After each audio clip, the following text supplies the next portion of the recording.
Hello everybody, welcome to Planet SkyFF, the world where everything revolves around £50,000. My name's Suj. And my name is James. It's the last kind of two match days. We've gone from so many to just tomorrow, Thursday. You look excited. And Sunday. I mean, it's, I think the whole May manager of the month was like 12 days. Now there's just like 2.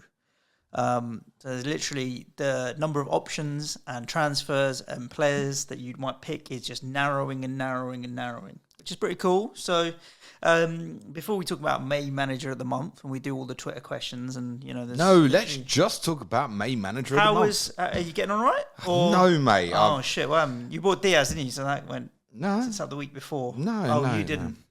No, I made all my transfers not this Sunday. Gone the one before. I had 3 left. And the one real differential punt I went for was Riyad Mahrez, who I didn't think was going to start against Newcastle, but I wanted to make a decision on 3.5 plus games left or so. Thought, do you know what? Mr. Mahrez has got explosiveness in him. Yes, he certainly did until he missed a penalty at West Ham on Sunday, which rather sums up, I think, the final couple of months of my Sky Fantasy season. I mean, this week is, I've got nothing. Basically, I got Richarlison's 10 points on Sunday. It's like literally about it. I've got more than most going into Thursday. I've got 4 players Thursday night. No transfers left. But yeah, it's just fizzled out into absolute nothingness for me this season. I'm 6th. Just about hanging on into top 500. Nice. I'm 6th in the manager of the month at the moment, James. I forgot to set my captain on Sunday. Should we start there? I forgot to set my captain on Sunday. So I take responsibility for this a little bit. Yeah, you should be sending me a Sky reminder. And did you? Did you not? But this is the funny thing, no, right? I didn't. But I did my deadline stream on Sunday morning. Spurs. And I rushed to you. Spurs and I really wasn't thinking about obviously, you're not making any transfers, so why would you worry about sending me a reminder? Exactly. And I set my captain on Captain Sonny on Sunday. So I knew that unless Sonny wasn't in the Tottenham team, I wasn't going to be looking at it or anything. So it wasn't on my mind. I'll tell you what happened, because the irony is I did get a reminder from my son. And you still forgot. I'd been out on Saturday night and I got home at 1 or whatever. So I was pretty tired on Sunday morning. I had to run around. The kids stayed over. It's a bit naughty for you, isn't it? Yeah. So the kids were at my mum's, and Sunday mornings, the jiu-jitsu class, so I had to get them there for 10. So I'm running around in the morning, getting myself ready. Is this with a hangover Pick as them well? up. No, I wasn't hungover, but I was just tired. Picked them up. Still drunk. I didn't drink. Picked them up from my mum's, run to jiu-jitsu class, get the first kid in because they're different ages, sitting in the car with the other one. It's 10 past 10. And it pops up on my phone like that you're on your deadline stream. And I just was like, shit. So I hadn't hit my free hit in FPL. So I said, my son was playing on my phone. I was like, give me my phone. Hang on, so you nearly forgot to do that as well? You saw my tweet. Yeah, so it's 10 past 10, deadline's 10:30. I wasn't thinking about anything other than Spurs on Sunday morning, mate. This is now 20 minutes, right? We're talking about a 20-minute window. I knew my team for free hit because I'd thought about it, so it wasn't that hard to do. But I said, give me my phone, son. I need to do my football. I'd love it if he went, no. So he goes, and he says to me, his exact words were, oh, is that the one where you're trying to win a console? And I was like, no, this is different. But thanks for reminding me, son, because I need to do that as well. Did my free hit team, checked it, went back to your deadline stream, and then had to run and get my other kid out and swap kids, and didn't do, like, in that 10-minute window, I can just slip my mind completely on Sky. Don't worry, it gets better. You weren't going to captain someone who hauled, were you, Suj? Well, I don't know is the honest answer. I would have I had... Jamie Vardy, you said to me. Vardy, Richarlison or Son would have been the 3. I think I might have gone Sonny. Okay. But if we say 4, 10 and 17 is what the 3 of them scored. Is that what, 17 for Vardy? Yeah. Then let's call it 10. Let's say I'm 10 points down. Shoot in the middle, because I might have gone Richarlison, to be honest with you. Really? Yeah, maybe. Or even, Cancelo played. So Cancelo is quite often your default go-to. I don't think you would have gone Cancelo on Sunday. You wouldn't have. I think a lot of people with certain ranks obviously did, which is fine. I'm 27 points down on first. So I might be 17 points down. So I'd be one place further up. Didn't have anybody. I had Saka and Gabriel on Monday. Arsenal flopped for everybody. No one's on Newcastle manager of the month, let's be honest. Oh, I think a few will have Bruno. Not at the top because no one shot up massively off. Just think with him, like he's capable of the passing tackle tiers and he's capable of man of the match. But in he's manager an of the month, extraordinarily good player. I mean, if I don't, no one in the top 10 in manager of the month was particularly pissing about with him because I didn't see any movement in anybody. Okay, fine. And then yesterday again, I think most people didn't steam in on Liverpool. I had Matip lingering from last week, so he missed the first game that Liverpool had in this manager of the month, and then ends up scoring goals Villa in 2. and last night. Yeah, so I picked up those points. I decided I didn't want to captain him. When I saw the team, I was like, Southampton are going to score here, so I'd rather go buy Jota. I'll know on Sunday if Jota's playing, and if he's playing, then it's worth it, and if not, fine. But I'm still going to armband Jota. But I'm not going to armband Matip because based on the team that Liverpool have put out, I can see Southampton scoring here. Guess what happens? Southampton take the lead. And I'm thinking, all right, that's fine, all well and good. Jota gets an assist, and I'm thinking this probably might work out as the right decision to captain Jota. Matip fucking pops up and scores, doesn't he? A very strange goal. But very strange goal. I think that those Matip points have helped jump me up a little bit. And I've got 4 transfers going into tomorrow. Yep. And then obviously the 5. I might actually not use 4 transfers tomorrow. Use 3 and then 1 on Friday to set myself up 6 for the weekend. No. You think get the extra fixture in now? Get them done. You've got 5 changes you can make on Sunday. Get players in. Yeah, You'll get to see all 6 teams. I think you're right. The thing Why is do you now, need 6 for Sunday rather than 5? Well, it's more. I've got already 1, 2, 3, 4 players for tomorrow. So I'm adding 4 more. Get you to 8, yeah. Will get me 8 tomorrow. Yeah. But then of those 8, how many do I want to still keep for Sunday? Well, who would be your other 3, just out of interest, that you think you'll probably keep into Sunday anyway? Jota, Matip, Saka. I've got Gabriel can go, Matip, Jota, Saka, and then I've got 3 City: De Bruyne, Cancelo, and Laporte. I think Laporte can go. Gabriel can go. No, I think you're doing that the wrong way around, mate. Laporte's definitely going to play for City on Sunday, right? Yeah. Yeah. Jota, if Salah's fit, I think it's Salah, Mane, Diaz, isn't it? Is it? Yeah, if Salah's fit, yeah. And I think if they can get him minutes, they will. And Firmino was great last night. He got man of the match in Sky. Yeah, rightly so. I wouldn't even be shocked if Firmino played again, possibly even on Sunday. So I think Jota's an easier one. Look, you've got the transfer. Would he Gabriel get assist? 10? Yeah, 10 points. Gabriel, it's definite passing tiers against Everton. That's the only thing. Yeah. This is it, right? So it's now, who do I bin with a view to getting back? But then I think, right, okay, Jota, you're right, should go because I want Kane and Son back for the last day. So having only 3 forwards kind of dictates where I'm going with it. I can't move Richarlison or Vardy because they play. So Jota, you're right, can go, but I'll probably go to a midfielder rather than a striker because it's striker to striker to striker. I think if Lukaku's in the team, we should get him. Yeah, Lukaku's on. I might end up with a front line on Sunday of Lukaku, Son and Kane. That means Vardy. I'll be moving Vardy and Richarlison on. There's no guarantee that Vardy even plays. If Vardy plays at Chelsea, there's no guarantee he plays Southampton. So if Vardy's not in the starting lineup tomorrow, that's actually Vardy to Lukaku is quite an easy move. Yeah, probably. Yeah, and then I can leave Jota in there. Dewsbury Hall's likely to play. Richarlison's likely to play. Pickford's likely to play. You don't really want Dewsbury Hall last day, do you? No, but I'll keep him tomorrow. Yeah, obviously. You're not going to get rid of a player who plays tomorrow. And arguably, you still don't get rid of Vardy tomorrow. He could come on and score as a sub, right? Yeah, You want to kind of move Richarlison around, don't you? Or what have you. So have you considered getting someone in, like Jacob Ramsey plays, what is he, 5.8? It's going to open up some money for you, isn't it? Just leave him dead for that. You know it's only a 2-pointer at City last day, but...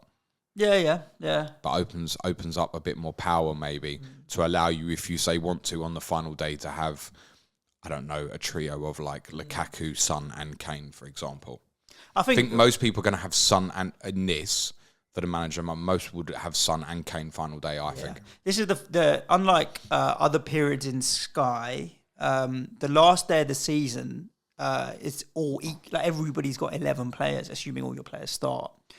Unlike tomorrow, with 5 free transfers, you're going to have 11 starters, aren't you? Surely you'd be dead unlucky. This is where now. So for me, it's like I want to go into the final day within 10 points of whoever's top. So if I can claw back kind of 10, 15 points tomorrow, having 8 players and picking a explosive captain, then I think I'll be in with a shout.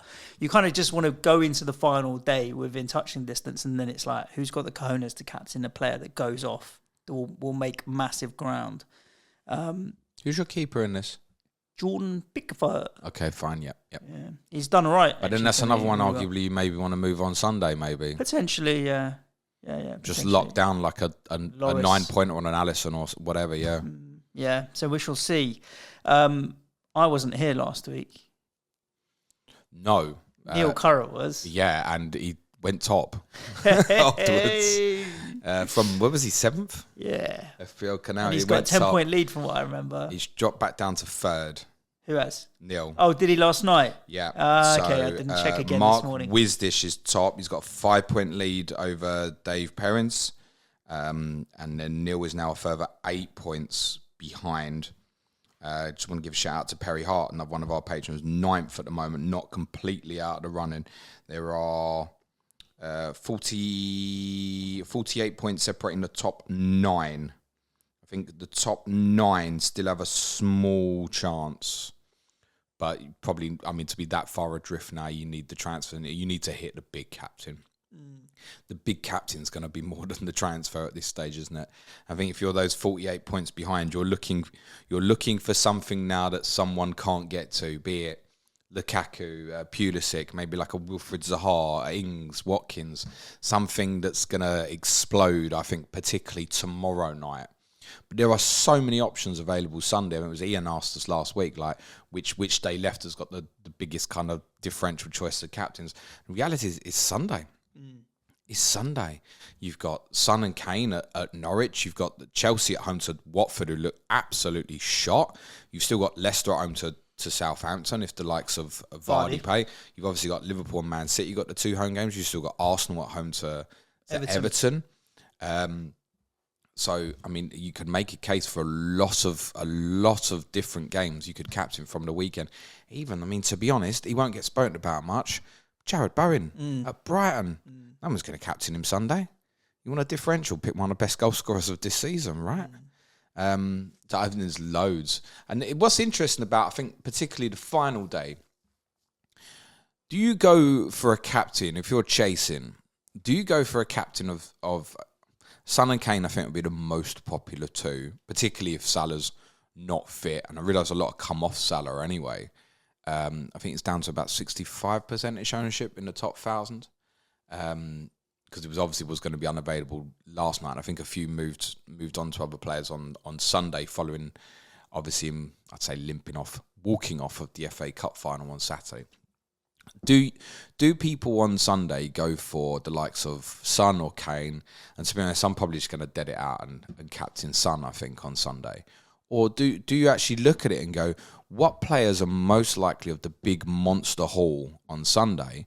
And you have to ask yourself, is it like someone like, bad example maybe, but like Virgil van Dijk or Aymeric Laporte, where you know the clean sheet's possible, the passing tier's likely, and if they get a goal as well, you're looking at a 16-pointer or so. And if they hit that, would a Son need to beat that? Probably needs, 3 attacking returns, probably. So it's interesting. Like I wouldn't even discount I think particularly the Liverpool City guys defensively. But then even like look at if you're still sitting there with, say, a Rudiger, if Rudiger's in the Chelsea team on Sunday, I'd be a bit more cautious about that one, because we've spoken about it a few times on the FPL pods. Actually, when Chelsea haven't got anything to play for, their games tend to be a lot more open than what they normally are. Therefore, it probably is every chance that Watford might nick a goal in a 8-1 defeat at the weekend or something. But yeah, I wouldn't even discount like the kind of passing tier magnets defence. Cancelo's capable of monsters all the time, but then not so much of a differential, right? If you're trying to chase behind, there's so many options on Sunday for captaincy. That's 20 plus, I think. Yeah, and of course we'll see all the teams. So Keep your powder dry for that. James, I'm going to go jump into the Twitter questions. We normally talk about captaincy, mainly because Dave Perrins has a question, which is, cheers for the awesome season-long content. No problemo. I'd be interested to hear your top 5 captains for the remaining 2 match days. So tomorrow, are you heavily Chelsea?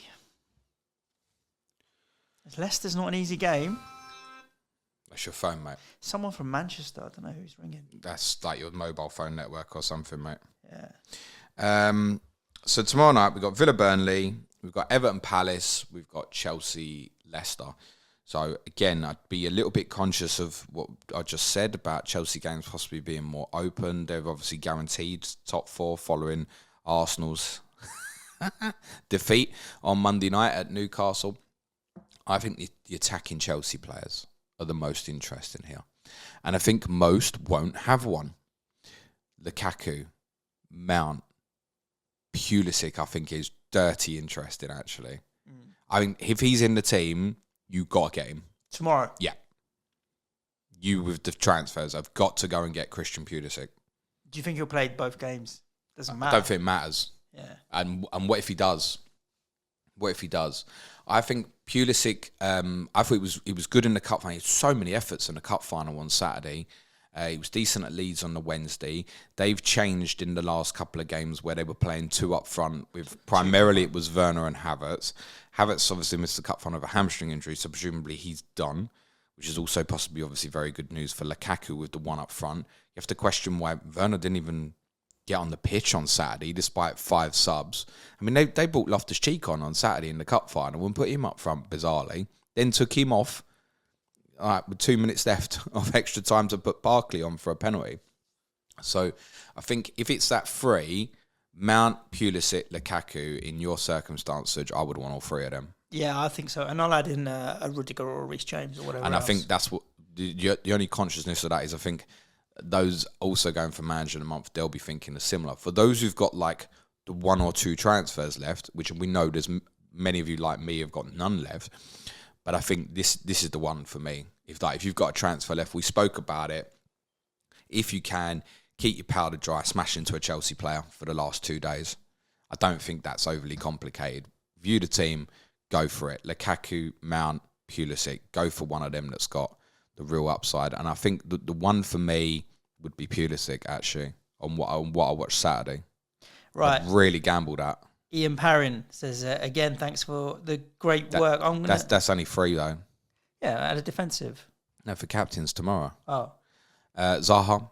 Yeah. Away to Everton and against an ordinary, let's say, Manchester United on Sunday. I think you can still go into if you want to. I think Zaha at Everton would probably be next for me for captaincy. And then arguably Ings, if he starts, would be my top 5 tomorrow.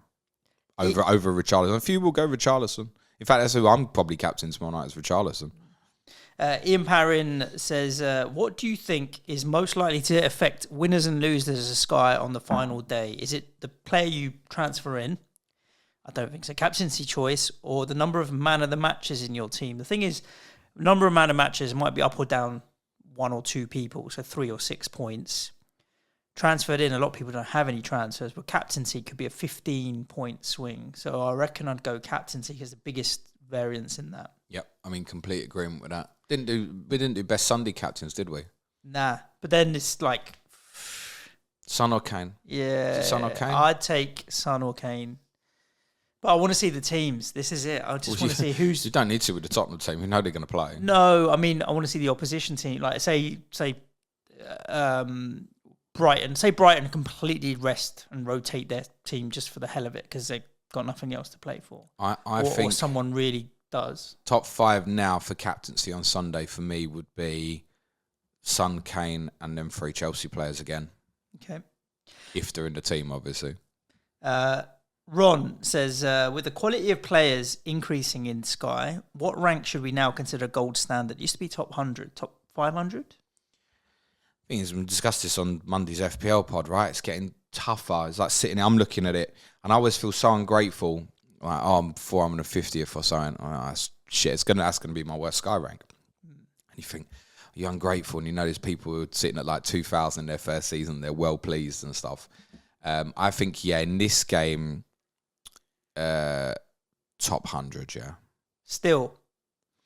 Yeah, but I think like go forward a few years, it will change. It's getting harder.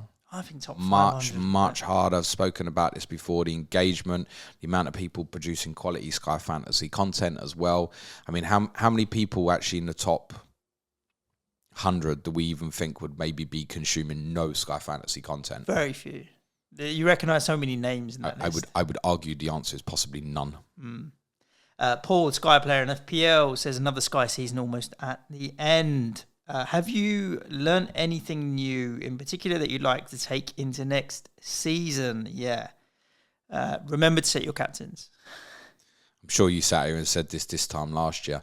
I think for me, and it has to be, I spoke about this when Ian came on the pod with me a few weeks ago about trying to maybe miss a game left this season, where I just went, you know what? No, I'm not going to make a transfer. And I'd covered every captain so far this season, and then last night I finally got bit. I've got Van Dijk and Salah in the team and got neither and no transfers left. And ironically, obviously taking Ward-Prowse out the Sunday before as well, so I had nothing. But then I didn't really skip it, did I? I didn't have a choice. For the record, I captained Salah, if anyone was wondering. I think there's that. It's an awareness of knowing next year when Brentford, bad example, play Crystal Palace, possibly another bad example, they look at it and remember that it's not just the potential gain of the one transfer. The chances are I'm fucking transferring these guys out again. Just 2 transfers. So what I really want in the middle, we always speak about that. We get a player in, so what do we want to gain here? Is it 10 points? Is it 15 points? And then we look at the second transfer and we say, well, I then want to gain 10, 15 points again as well, right? But should we look at it and know if we're buying a player and we're definitely transferring him out, should we actually be looking at it and going, actually, I want 20 to 30? Because 2 transfers involved there. So I think there's that. I think it's being braver to look at things next year and go, no. I think I spoke last week about goalkeepers with Neil, FPL Canal, about do we look at it and go, would you just be better off going, nah, sod it. I'm going to leave Alisson sit there all season and know he's going to tick over great. And in his case, he will get 11 pointers as well sometimes because of the save tiers, because Liverpool allow shots on goal. Or are you still better off jumping between people because actually when you add on the captaincies, it adds up and balances it out. And it probably does finish quite level. But then as I argued last week and went, if you just went with someone like Alisson all year as well, how many transfers are you saving? But then maybe you're not because you're spending them then in other areas of the team to make transfers to cover captaincies and stuff. You might end up with a couple more budget players. Budget players might get dropped and stuff. The big one for me is the last couple of years I've not been able to lock down the enabler, if you will. I spoke a couple of weeks ago about Stuart Dallas last season, Christian Norgard this season. I don't think I've owned Norgard all season. And you just reflect on it and go, he should have been going in really early, identified really early on. He gets tackle tiers. He got another attacking return again on Sunday and was brilliant. He arguably should have got man of the match, in my opinion. And just looking at it and going, he should just sit there and forget about it. And obviously, if you can find that as a midfielder, just dead it, man. Dead it out of the game. Next year, we're already looking at it and going, the first thing everyone's going to be thinking about is what price is Haaland going to be? How are you going to work a front three next year of Haaland, Salah plus Kane/Son, for example? What impact is that going to have on defensively? It already feels like next year we're going to be deading out and going, I'm leaving this midfield space empty again. But then what price will Jared Bowen be? Is that going to be more interesting? KDB's shown more form second half of this season. Will Phil Foden show more consistency if the likes of, it's speculated, say Gundogan's leaving? You might not think that it's linked, but it might mean a more central role, more minutes for Phil Foden. Will Jack Grealish improve next year? We speak all the time about do me a favour. Second season players with City. Don't talk about it now because next week we're going to have to reflect on the whole season and what we've learned. Otherwise we have nothing to talk about next week. But we do want to look at learnings. Sure. And I think one of them is just more fucking consistency from the best teams in these leagues, City, Liverpool as well. And trust that over chasing the captaincies. FF Thinker Just when you think Suj has become a serious Sky player. Yeah, I know. If you could only transfer in one on Sunday from Salah or Kane, who would it be? Kane. Salah, we don't know about his fitness. So if Salah's in the team... You'll know if he's in the team. And I get the thinking because he's one it's a goal... more difficult fixture for them. He's one goal ahead in the Golden Boot as well. He'll want to be on the pitch. Yeah. I think he'll play. Shout out to FPL Foxy, who says, thanks for the shout out. Keep it up. Will you keep it up in the top wherever you are now? 15, 20? Well done for anybody that's done as well as that this year. Mr. Pessimistic Potato says, should he be happy with a rank of 2,300 in his second season of Sky? Yeah, agreed. It's all relative as well to your own targets, right? So I'd throw that back and say, are you happy with it? If you're happy with it, you're happy with it. I finished 285 first season, 30th last year, and it looks like it's probably going to be about 400th this year, I think. So when I put it like that, he's going to make him feel like no, but it doesn't have to be that way. He also doesn't present a podcast and spend probably as many hours planning as you do. But then I think, again, to be honest with you, in terms of reflecting on this season, I haven't spent as much time on Sky Fantasy this year as I did last year. I think there's two reasons for that. One is last year I had an incredible kind of December. I think I finished about 15th in December or something, when you've got a lot of fixtures as well, right? And I wasn't making excessive amounts of transfers over that period. I just flew in December. So I got myself into a position where going into New Year, I thought I can genuinely finish first here. So my focus was really on it.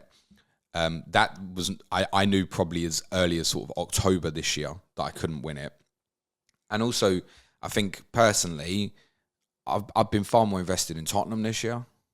And I do think that's had an impact on me. Also, last year, I had a really, I say bad is wrong, but I was nowhere in FPL like all season. Whereas this year I've done better in it. And I don't know if the combination of those things have impacted my focus on Sky. I think reflecting on it, knowing early on I couldn't finish first, and in this game it does feel like it's first or nothing quite a lot of the time. I didn't have the investment in the game. Like, say that I made them 3 transfers last Sunday when Arsenal played Leeds and City played Newcastle. I didn't really think about it that much. I was like, do you know what? When I see the teams, I'm going to make the decision. I think Mahrez is probably going to be the punt. I didn't overthink it. I just went, yeah, okay. I haven't put the time and investment into the game this year, and I want to again next year. Johnny Stolberg, what changes would you like to see to Sky next year? We'll talk about that maybe next week when we kind of same as I always say, pricing. Yeah.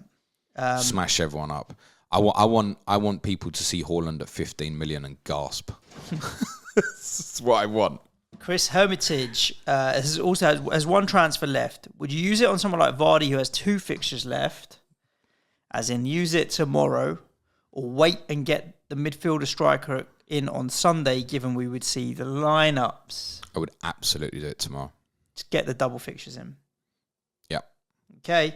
The only thing, Vardy's not a great example of that though, because if he starts tomorrow, it's a difficult game at Chelsea and no guarantee he starts Sunday.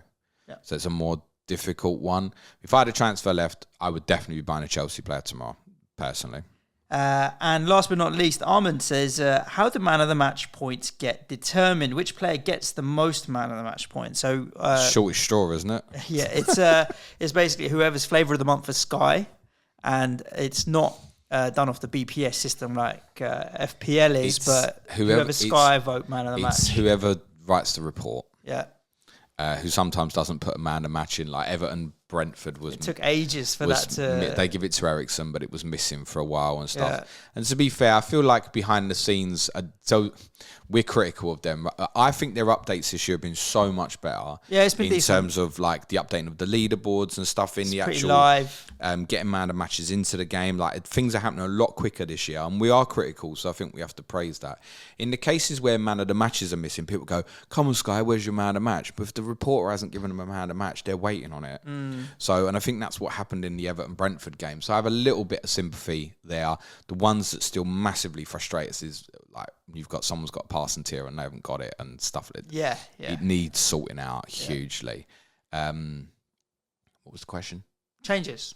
Oh no, how does man of the match get ordered? Who gets most man of the match? I mean, players that are standout flary who always attract attention, like your St. Maximans of the world. Normally, but then I think you get phases. To be honest, I don't even know who got man of the match in a Newcastle game the other night. I mean, probably should have been Callum Wilson.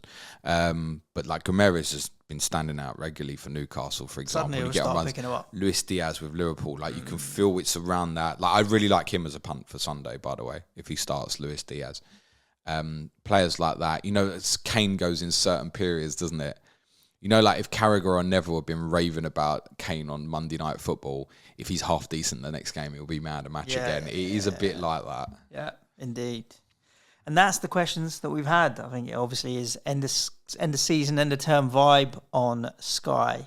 Listeners, good luck for the last 2 days. If you are one of those people that are in the running for the big prize, very best of luck. Good luck to you. If you're also in the running in any cash mini leagues, which I know there are plenty that people are in, good luck in those as well.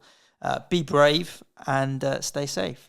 Ciao for now. Yes, be brave. I like that. Play it your way. Good luck. Cue music, please, man child.